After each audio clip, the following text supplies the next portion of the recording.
The Real George Orwell, Burma, by Mike Walker, with Joseph Milson as Eric Blair.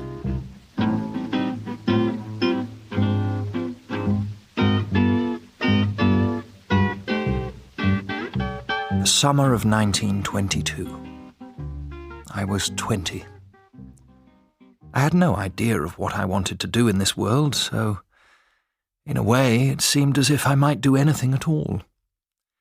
I even thought that Jacintha and I... Well, she was 22 and our families had been friends since forever. What I didn't know then was that in this world, even in that unforgettable magic summer, nothing is forever. Everything changes. I say, do you mind if I join you? Why should I mind, Eric? And why ask? You never ask. You never asked before. I don't know, it just seemed right somehow. Today, I mean. Well, obviously. You could hardly mean any other day, could you? It's glorious, isn't it? It's Tuesday. Sometimes I don't understand you at all, Jacintha. I should hope you never understand me. I would hate to be understood. Even by someone who actually rather... I mean, you know... Actually not, but then I never pretended to understand you, Eric. Would you like some lemonade? It might help cool your brains. No, not really. I don't like lemonade, but then you know I don't like lemonade. I never drink lemonade. I don't... You don't understand it at all? You're amazing, Sini. Do you want to see Prosper? He's gone off to Oxford, I'm afraid, to look over a college with a friend who's going up next year. Actually, I knew that. He told me, yes. No, I wanted to see... You know, you were more entertaining when you used to stand on your head. I was 12 years old. And you said you get noticed more if you stand on your head than if you're the right way up. Yes, it's true. And then you told us that you were going to be a famous author one day. Well, But you see, Eric, this is one day. And you're not even going to university. Somerset Maugham didn't go to university. Oh, he was a doctor, so it's not the same thing at all. That doesn't matter. Well, if that doesn't matter, I'd like to know what does. Don't you see, Sini, it's terribly important that you believe in me. We all believed in you, Eric. No, I mean that you... Why should I believe in E.A. Blair, the famous author? Oh, you're not going to stand on your head again, are you? Well, I did write a lot of stories. You told a lot of stories. We used to read together. Don't you remember? Lying amongst the bluebells. Of course I remember. Why wouldn't I remember E.A. Blair, the famous reader amongst the bluebells? Do stop it, Sini. I'm trying to be serious. I thought you always tried to be serious, Eric. I'm going to Burma. Burma? I'm going to be an assistant superintendent in the police force. A policeman? Well, in effect, yes. Are you aware that a policeman's lot is not a happy one? And I should think exceptionally not so in Burma. Jacintha, this is not a comedy by Oscar Wilde. More like a tragedy by the famous author E.A. Blair. I do wish you'd stop that. I do wish you would. We were going to be intellectuals together, Eric. Your books, my poetry, and the magazine we would edit. We can still be together, Sini. Sending each other poems around the world. I did mean it. The poem I sent. Remember? Friendship and love are closely entwined. My heart belongs to your befriending mind. But something shadows fall. My love can't reach your heedless heart at all. By light too bright, it's best to rest in shade. Or something like that. That's us, really, isn't it? Are you sure you don't want a drink? Can't you see, Sini, I'm asking you to marry me. What? Come to Burma with me. Somehow that doesn't sound quite as alluring as, come to Balliol with me and we'll start a poetry magazine. Stop it, please. Just be serious for once. Oh, can't you see, Eric? Dear Eric. I am trying to be serious and kind and caring and... Not loving. I do like you. We've known each other so long. All the things we've done and read together. It would be like marrying my brother. And what a waste that would be of two ardent hearts. Don't you see, Sini, I love you. I love you, and I want you. Eric, stop it. Let me go now. Please.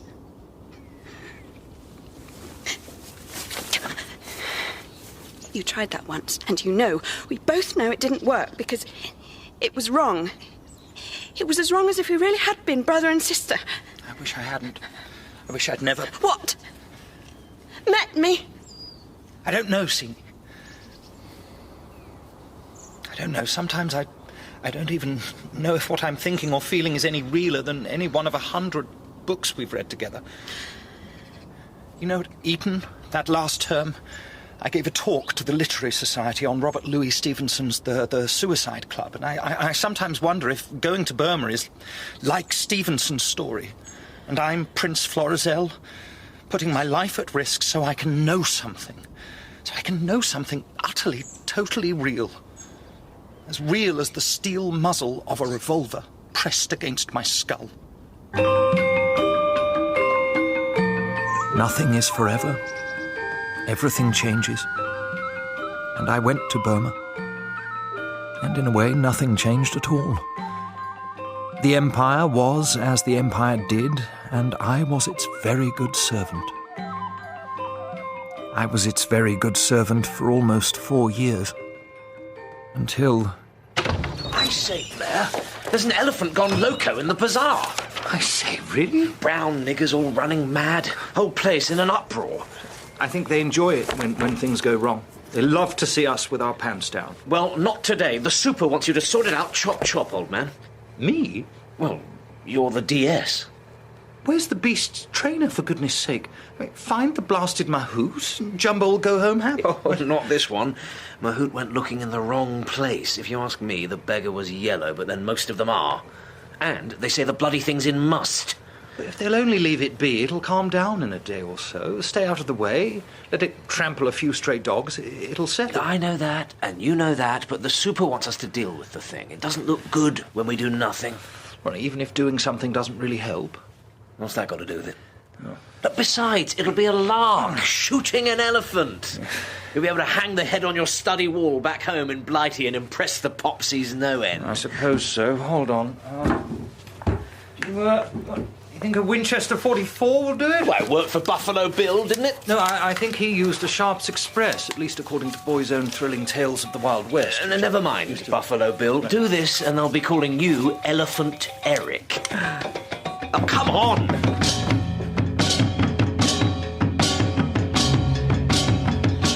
Inspector Ernest D'Souza, I have the honor to be assisting you finding... Yes. Where is it? That is not known at present. Oh, come on, man. It's as big as an elephant. What was the last sighting, Inspector? It overturned the municipal rubbish cart. Good Lord. And that was where? To the east. To the east? And then to the west, a hut was destroyed. To the north and south, I suppose. It has caused much trouble. They will tell you, much trouble for people. It doesn't look as if it's that much trouble for anyone now, Inspector. You sure the beast hasn't just calmed down? The beast is in must. It was in must, but it will calm down if we leave it be. Do you see, Inspector? No, not possible. The elephant must be dealt with. Well, first we have to find the bloody thing. Has anyone actually seen it? You know how stories just come out of nowhere with these people. I suggest we pack it in and go home. No. We go this way. We find elephant. Oh, so now you know where it is, eh? Oh.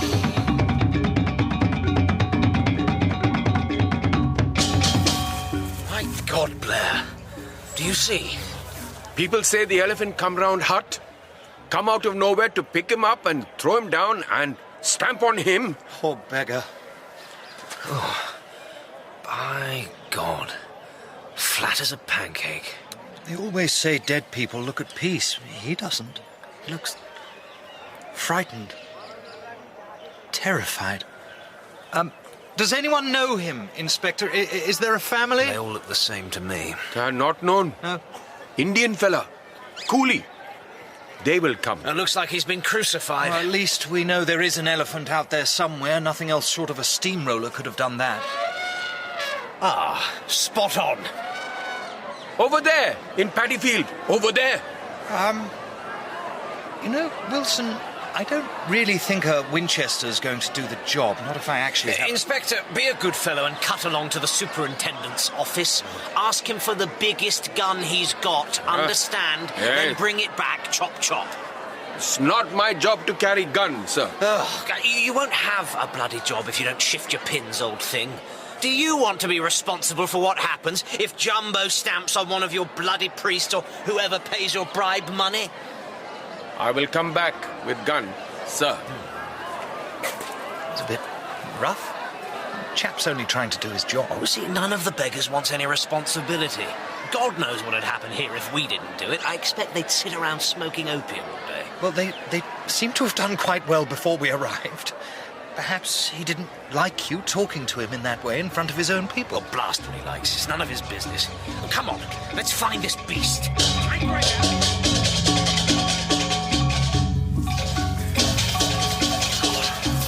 I hope the rain starts soon. This heat is killing. Many a true word. See anything? Do you? No. Well, since it's a bloody elephant, I don't think either of us is likely to miss it. Steady on. Ah, here comes your big gun, Blair. Oh, be careful. Mr. Superintendent has only 5 cartridges, sir. They say the elephant very angry now. Well, I'll be very angry if you don't clear that mob away. Very sorry, sir. Not possible. Too many people. Looks like you've got an audience, Elephant Eric. All we need now is... Ah, the main attraction at last. God, he's a big one. Oh, he's just pulling up bamboo. He's hungry, that's all.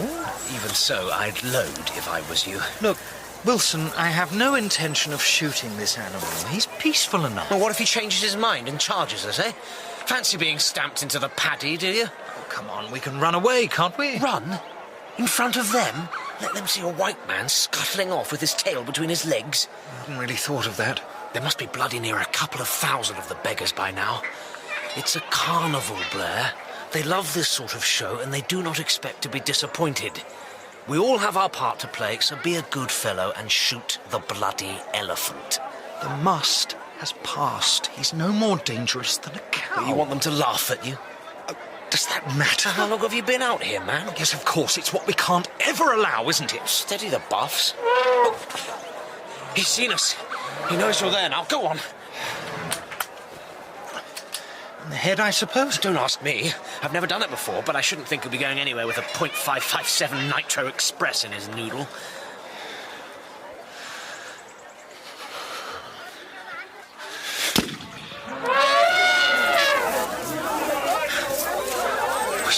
Still standing. Don't look so steady anymore, though. A bit deflated, if you ask me. I didn't. Best hit him again, old man. Want to do a clean job, don't you?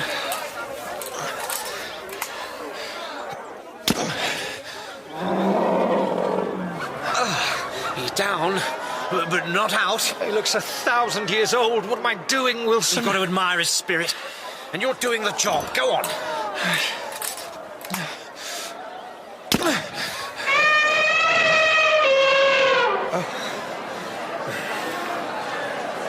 Oh, that's it. I'm done. Not yet, Blair. Want to make sure, don't you? What the hell do you mean? That he's really finished before they start cutting him up. Oh,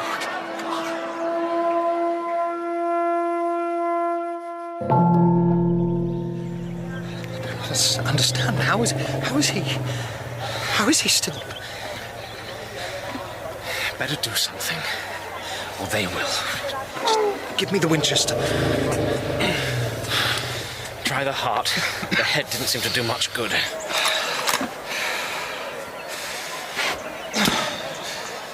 Why don't you die?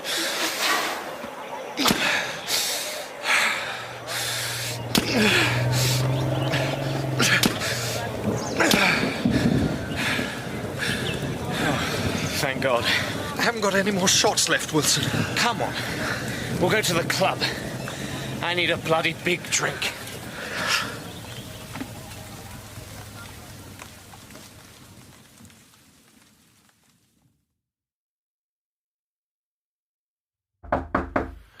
Come in. Sit down, Blair. Thank you, sir. Yes. Drink? No, thank you, sir.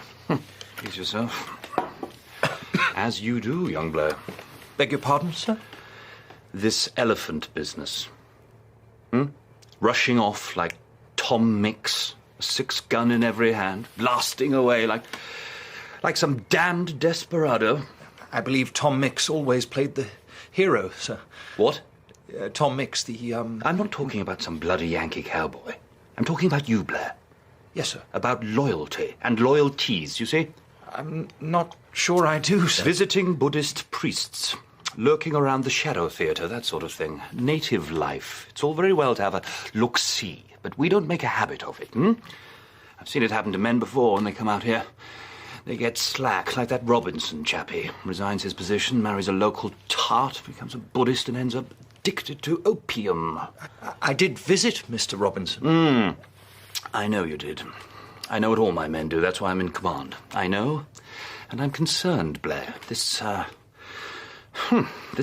putting on a show for the locals. I don't understand, sir. The elephant was in must.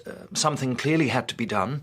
Captain Wilson and I pursued the beast. We talked to the local inspector. Yes, I have his report. A man had died, been killed. Some damned coolie. Well, I don't suppose he felt that way. I don't suppose he felt very much with a 10-ton elephant dancing the fandango on top of him, but that's not the point.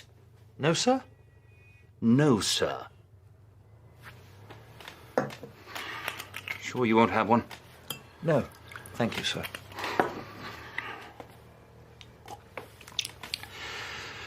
Look, I don't enjoy this any more than you do, but you know... Well, let's get things straight, shall we? What do you see when you first arrive in this benighted hellhole? I remember... Yes, as we came into port, the sea was still, so still, glassy green, and there were turtles and sea snakes basking there, and a fleet of sampans came racing out to meet us. It was like Lord Jim or Somerset Maugham. Enough with the poetry. What do you see when you look at Rangoon from the ship's side? The pagoda, of course, that golden roof catching the sun like it was... No, not the bloody pagoda. You know what you see if you're an Englishman. The Burma oil terminal. All those bloody great smoking chimneys. That's why we're here and why we've always been here. Forget the white man's burden. Forget empire or temples of glass-green water. We're here for one reason only. Commerce. And do you know what that means? Shopkeeping, trade, that sort of... You see, there it is, Blair. You can't resist being clever, can you? Thinking you're smarter than the rest of us. I don't think that at all, sir. You better not. Your hands are as dirty as anyone's out here. You were at the hanging the other day, Yes, sir. Anything to say? Got any pacifist statements you'd like to make? I've never pretended to be a pacifist, sir. No doubt Jumbo would testify to that, what? Look, what we do is keep the business going, see? And that means delivering a good dividend to the shareholders, being a safe pair of hands, never mind a little bit of dirt under the fingernails. Very good, sir, but I still don't see what this has to do with the elephant. It belonged to Steele Brothers. Timber? Logging? Exactly. Trade, as you so arrogantly put it. They are not pleased. One elephant? They must have thousands. But each one matters, Blair. It was an asset, and you do not allow your assets to be killed as a bloody spectacle.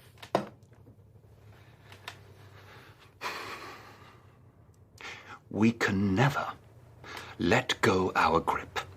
Because once we do, once they start to see that it's possible that we aren't here forever by right of God, but only by right of the City of London... Do you see now? Yes, sir, I do. We're already getting mobs of schoolboys shouting insults in the streets, and Buddhist monks making a nuisance of themselves in that bloody peaceful way of theirs. Well, Steele Brothers are not happy. They want an example made. In short, they want you out of here. Posted to some backwater. Qatar, for instance. How can I matter that much to the biggest timber company in Burma? You cost them money. And every shilling matters, every sixpence. Read your Carlyle, Blair. He who has sixpence is lord over all men who have it not. He commands cooks to feed him, teachers to teach him, even kings to guard him, as long as the sixpences keep coming into his purse. As long as the sixpences keep coming into his purse. Now, get yourself packed and sorted, and I will shoot along a travel warrant. Be a change for you, at least. Get to see a bit more of the country. So, sorry to lose you in a way, Blair. Not quite what we usually get. I rather wondered how a chap from Eton ended up here. It's no matter. Off you go. Good luck.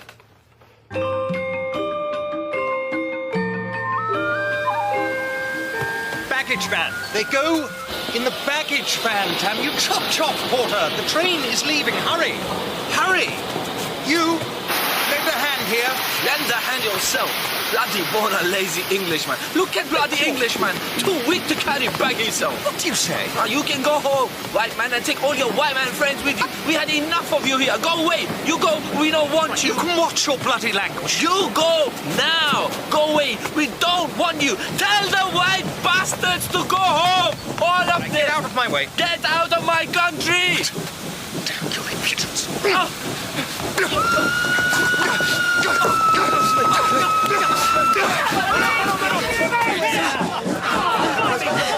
on board, bloody. Give me your hand. Come on. Come on. Had a wee bit of a narrow escape there. Yes, I did. They, out of nowhere, it was horrible. You think they meant you harm? I think they wanted to trample me. Underfoot, crush me. Look, I'm terribly sorry. I'm in the wrong compartment. I should go and find my... I have a warrant. I'm dreadfully sorry. I think you should stay right where you are. Drink this. Oh. Here. Go on. Thank you. I really must find my compartment. What's the hurry? Aren't you going all the way? Qatar? Well, don't fret. I heard you on the station telling the porter, that's all. Nothing mysterious going on. New posting? Yes, you could say so. Look, Mr. What do you say to no names? No pack drill, eh? Two travellers met upon a journey. Sounds like something out of Stevenson. It's the Suicide Club. Wonderful. The Ebb Tide, the beach at Falesa. So you're a reader? Well, we all read out here. We can't wait for the latest novels to arrive from home. Then should I say a thoughtful reader? Not the constant nymph sort of stuff, which is, perhaps, a little strange for a policeman. I did actually rather enjoy the constant nymph, but yes, I do read. Jack London, French writers, Flaubert, Anatole France. My God. What's the matter? I'm sitting here in this carriage talking about literature as if I hadn't just beaten that boy. Bit of Jekyll and Hyde, eh? Did you mean him harm? I think at that moment I could have killed him. He's not the first Burman or Indian you've beaten, I'd wager. No, of course not. Prisoners. Well, how could I be a policeman and do my job? You know what they're like. What are they like? Evil-hearted little beasts. No, I don't mean that. I mean, I do mean it, but I don't... You feel it, but you don't like the fact that you do. Yes, I think so. And besides, they can be evil-hearted little beasts. Yes. I've been out here a good few years, and I know a good few Burmans, Indians, Chinese, you name it. And they're all of them fine people. But bring on colonialism, and something bad happens to the best of them. But that's enough of that. I don't think you did any harm to that young fellow, apart from bruising his pride. I looked into his face. He was angry. not cowed or frightened. He didn't like me. No, not just me. He didn't like any of us. The look of pure hatred on his face. Do you see that? I see it very often. I'm a school teacher, an educator. Oh yes, the British authorities do actually have a policy of native education. Let's teach them how lucky they are that we came and appropriated their country and are running it so much more efficiently, so much more profitably than they ever could. After all, if we don't explain it clearly, they might wonder why all the profits from their natural resources flow to the city of London. Bravo! For then they might start looking at other folk who decided to take history into their own hands. What is it Mr. H.G. Wells says? The walls that surround us appear like concrete, but once we dare to burst through, we discover that, after all, they are only paper. And we don't want that to happen, do we? All sounds a bit bolshy to me. It all sounds like simple common sense to me. You know, the way you look at a thing and say to yourself, it's not right. I remember being a wee boy put to my lessons back in Aberdeen. We had a fine big globe in the classroom, and I can see myself now slowly spinning it and thinking, there's too much red on this thing. Too much red. You can leave and find your own compartment if this is all too bolshy for you, laddie. Yet you came out to Burma. Why? If you ever visit Aberdeen, go down to the harbour and you'll see, on the Hard, a roundhouse. The harbour master's office, with a gallery runs around the top. My uncle used to take me up there so I could watch the ships leaving port. Steaming, sometimes still sailing even, at that date. And his job was to call out to the masters, "Whither bound? Whither bound?" And they would answer, "Bombay, Rangoon, San Francisco, Yokohama, the whole world." And I got a yen to see it one day for myself. The things that make us what we are. Perhaps. That change our lives. Perhaps where we go depends on who we are and where we came from. It's a long story. You're a young man. I doubt it's that long. Well, I suppose I was a little snob, like most boys of my age. And your class, I dare say? Pretty much. But no worse than the other boys of my class and age. Aye. Prep school, public school, can't say I cared for either. Good schools? Pretty good, as these things are counted. Eton. Of course, it depends on how these things are counted. In my experience, it goes 1, 2, 3, 4, 5, 6, and so on. It wouldn't be of much use, the numbers, if you couldn't be sure of them. Do you see? Well, I suppose so, but then... Well, then, I was as sure of what I believed as I was of the numbers and the letters of the alphabet. England. God bless the king and everyone in his rightful place, men with big moustaches and sticks, and Kipling and Kitchener, Edward Elgar, Gilbert and Sullivan, and... For he himself has said it, and it's greatly to his credit that he is an Englishman. That he is... But then I stopped. I stopped being sure of anything at all. Ah, as my old pal Sherlock Holmes would say, I suspect there's a woman in the case? Yes, a girl. There generally is with young fellows, I find. Beautiful, was she? Intelligent, lively, made you feel... Well, she made me feel terrible, in the end.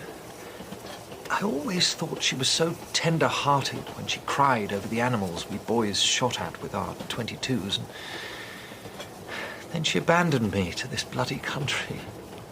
All hope denied. You wanted to marry her, I dare say. Bring her out here. That's what I thought. What did she think? Well, I thought that she would... Well, I don't suppose I knew what she thought, really. I wrote to her once I got here. I wrote lots, almost once a week. Telling her what she was missing? Telling her how awful it all was. And? She stopped writing. Clever lassie. I've decided that I don't really understand them, women. Got a mistress here, have you? Little brown girl. Always strikes me the native women are just right for you old school chaps. Look like pretty boys, but never fret. She's all right where it counts. I rather resent that. You've never had a... what do they call it? A pash? A crush on a younger boy at that school of yours? Huh? Being honest? That's different. Oh, I dare say. And now you have your Burma girl who cooks your meals, washes your socks and peels your banana. And you don't have to go to all the trouble of understanding her either. How old were you when you came out? When your girl dumped you? Well, I was coming anyway, really. Barely 20. Burma is my universities. Have you read him? What? Maxim Gorky. No, not yet. I mean to. There's so much to read. You should. But why Burma, anyway? Well, my father insisted. He was in India. District officer. He thought it was the only thing to do, and after Jacinta, there was nothing I could find in myself that said otherwise. All right, then, let me be a bit more specific. Why are you here on this train, which we both know is going nowhere? Well, it's going to Qatar. Which, as far as an ambitious young policeman might be concerned, is nowhere. Are you, questioning me? Are you questioning me? After all, you're the one with the notebook. Oh, well, I rather hope one day to be... Well, no, that's not quite true. Go on. When I was a boy, I always thought I would be a writer. Then I came out here and I decided... No, this country decided I wouldn't be a writer after all. I'd do my job and things would go on somehow. I really wanted that. To be like everyone else here until... Well, until... And so here we are, two unknown travellers. Whither bound, my friend? Whither bound? I don't know whither. And I'll tell you why. I'll tell you about the thing that made me think all this is standing on its head. I'll tell you about the day I killed an elephant.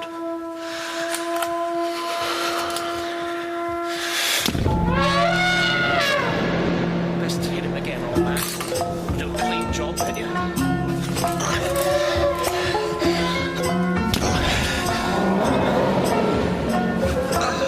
He's down, but not out. He looks 1,000 years old.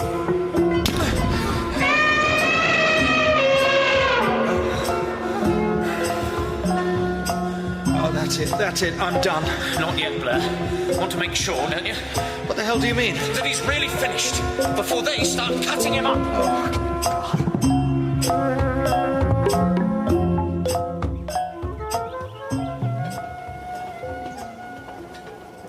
After we left, it took the elephant half an hour to die.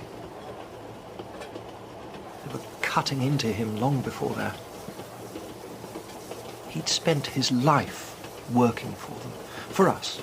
A great, strong, majestic animal, and in the end, he was just an afternoon's entertainment. A few cuts of meat, a bit of ivory. Maybe I'm being sentimental, and it won't matter a damn who shot that elephant, and it's all history. We don't really stand a chance, do we, of changing anything? You know, sometimes I feel it'll just go on and on like the bloody jungle. Cut out a clearing and in weeks, days, the forest takes it back. The creepers and vines strangle what men have built. Everything rots, gets eaten, gets used again to do the same pointless thing. It's appalling. Like a nightmare. Evolution. Inevitability.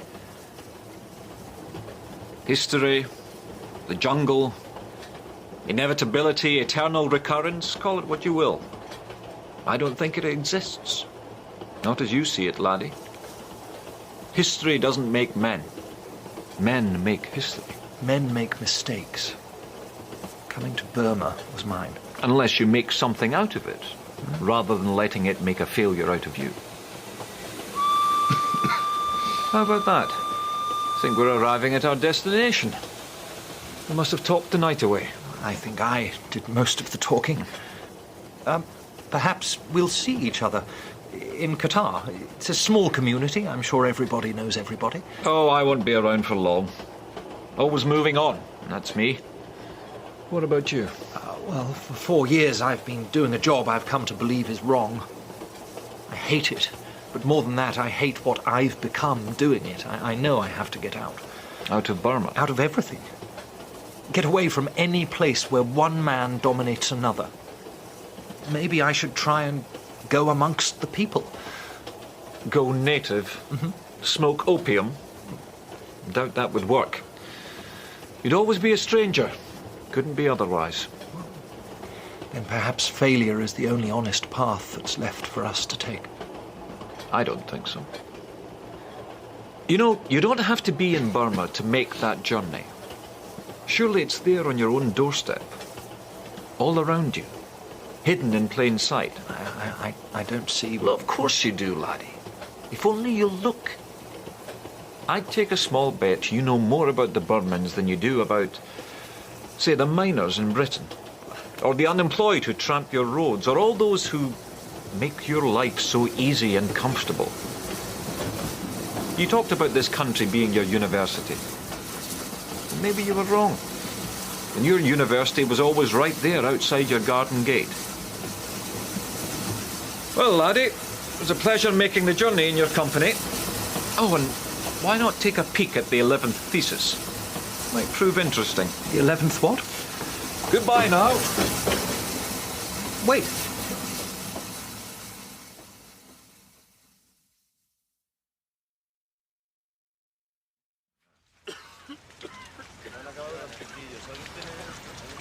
Keep us waiting out here all bloody night. Don't you know it's bloody wet? Shut up, will you? Just shut up about the bloody rain. No mate of yours, mate. First time for the spark, is it?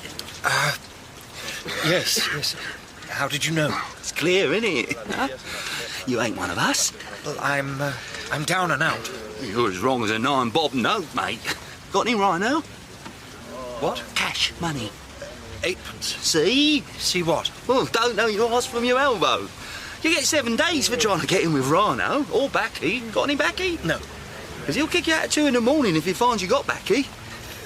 Who will? The tramp major. That bastard will throw you out for looking at him wrong. It's for indigent, Nancy. Indigent. You ain't indigent if you've got a penny and a fag in your pocket. I'll need to be careful then. Well, you need someone to wipe your ass for you. Hey, what you know ain't what a baby in arms knows. You keep a civil tongue in your head. Don't look him in the eye. Don't do nothing to make him look at you. And bury your rhino. Find a hole, huh? Hide it. Pick it up tomorrow. What if somebody steals it? You mean, what if I steal it? Then it gets stolen, right? No, you don't you worry. You can trust me. Party man I am. Party? What party? Go on, bury it. I'll keep an eye. Communist Party. Oh. Member since before the war, since before the revolution. Can't the party help you? The party's got enough to do. And besides, the drink, you see, the drink takes hold of me. It does. The party discipline goes right out the window.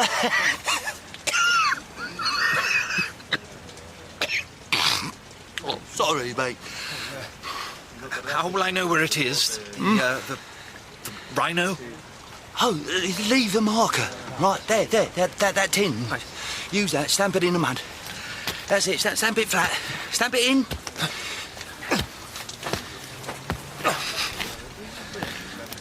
Looks like a crucified man.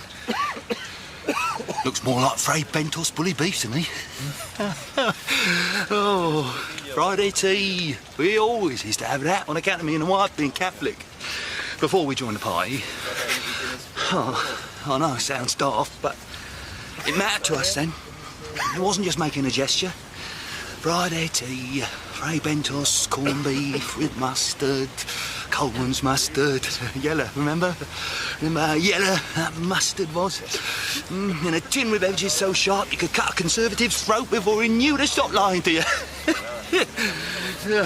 Well, sometimes I think I'll give it all up for a corned beef sandwich with mustard on it. Except, of course, I ain't got nothing to give up. You were married? Yeah, she left me. Don't blame her. Good comrade she was. It was the drink, see? Always been the drink with me. Went off with a bloody milkman. He was a Methodie. That hurt, that did. Truth to tell, they kicked me out after that. The drink, you see. Kicked me out of the party. Always been... Oh, hold on. Looks like they're opening up. Come on, want to get a good billet, don't you? You stick by me, mate. Stick by Comrade Ted. Yeah, Ted, when you were in the party, did you read a lot? I've read it all, mate. Loved reading, still do. Did you ever hear of something called the 11th thesis? All right, you lot. You knows the rules. No money, no baccy and no bloody lip. And any bastard craps the bed, I'll have his guts for garters. The 11th thesis, Ted, do you know what it is? Oh, the 11th thesis. Everyone knows that. What is it? Oh, Karl Marx, innit? The thesis on Feuerbach. Move it. But I ain't got all night. What is it? Hey? Oh, come on. He locks the door. Once he locks the door, that's it. The 11th thesis, Ted. Hurry up, mate. He won't wait. He never waits. God and the tramp major. They ain't got a farthing's worth of patience between the both of them. Come in, sir. Wait for me, sir. The winter of 1929. I was 27 years old, and I was at last beginning to know what I wanted to do in this world. In 1845, the 27-year-old Karl Marx wrote a series of theses against the work of his one-time colleague Ludwig Feuerbach, mainly an attack on German idealism. But the last, the 11th thesis, states, "Up until now, philosophers have only interpreted the world. The point is to change it." I thought my path was set, and I only had to go along it to reach the promised land of justice for all. I should have known. Nothing is forever. It was never going to be that easy.